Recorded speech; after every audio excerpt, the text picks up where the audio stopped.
he just looked at that team like, and this team is not good enough. And I think fair enough, that team wasn't good enough. A lot of Rockets fans, they want to, hop on James Harden like, oh, he quit. No, absolutely not.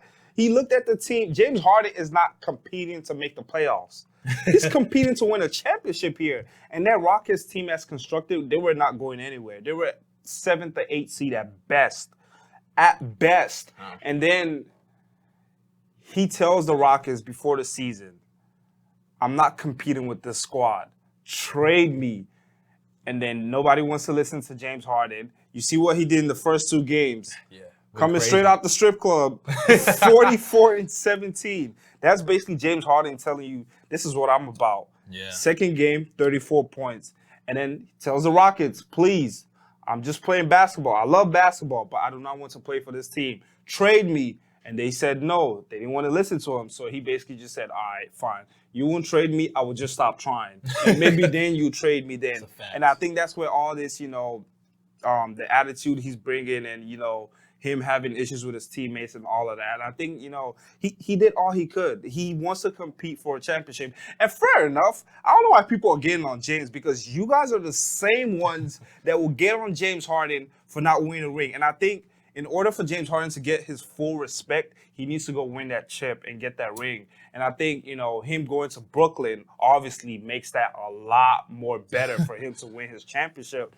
And I cannot wait till he wins this chip, because I will be so unbearable for literally everybody on Twitter, because James Harden, as I think one of the most disrespected superstars ever, literally one of the most disrespected superstars ever. He's literally been a top 3 MVP candidate in the last 5 seasons. Giannis stole one of his MVPs. Oh my gosh! That's another discussion for another day. But he's literally been one of the best players in the NBA, top 5 at best. One of the best players in the NBA in the last couple of seasons. And he tried with the Chris Paul.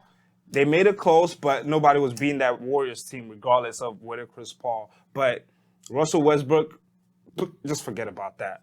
Russell Westbrook is Russell Westbrook. And, he tried. He made several conference finals, had opportunities, but he just came up short. And I think it was just time for both parties, both James Harden and the Houston Rockets, for them to move on. And I think best interest for everybody. Rockets fan, you're just mad because, you just wanted to see James Harden. I get you. I'm a James Harden fan too. I would love to see James Harden, but that team wasn't going anywhere, and it was just time to move on for the better. It was obvious. Exactly. It was so obvious. For the better of both parties. For the Rockets, now you got your stars, your young stars, John Wall, DeMarcus Cousins, Oladipo, Christian Wood. Star, yo. Build around that. That's great. Build around that. That's 10th seed at best.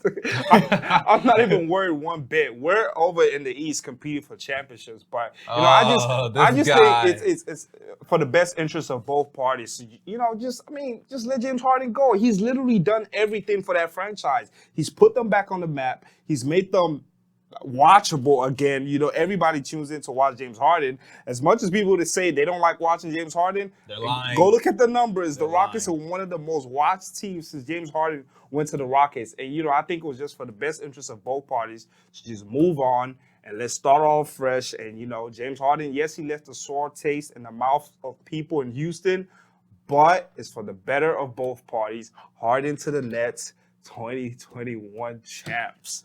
Let's get it. Okay. Now that he has done his, get it. His diatribe and his speech. Get it. Let me just be honest here. This is not 2K. All right? This is not 2K. I don't understand why people just think you can just throw anybody on a team and you're automatically going to win a championship, guaranteed. That's not how this works, bro. Hey, all right. And I see people comparing this to the Warriors. This is not the Warriors.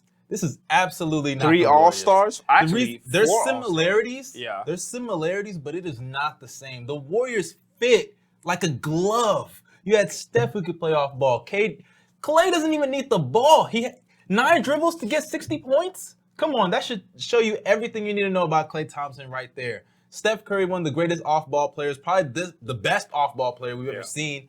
The only person that didn't really fit offensively was Draymond. Yeah. And his efforts came on defense.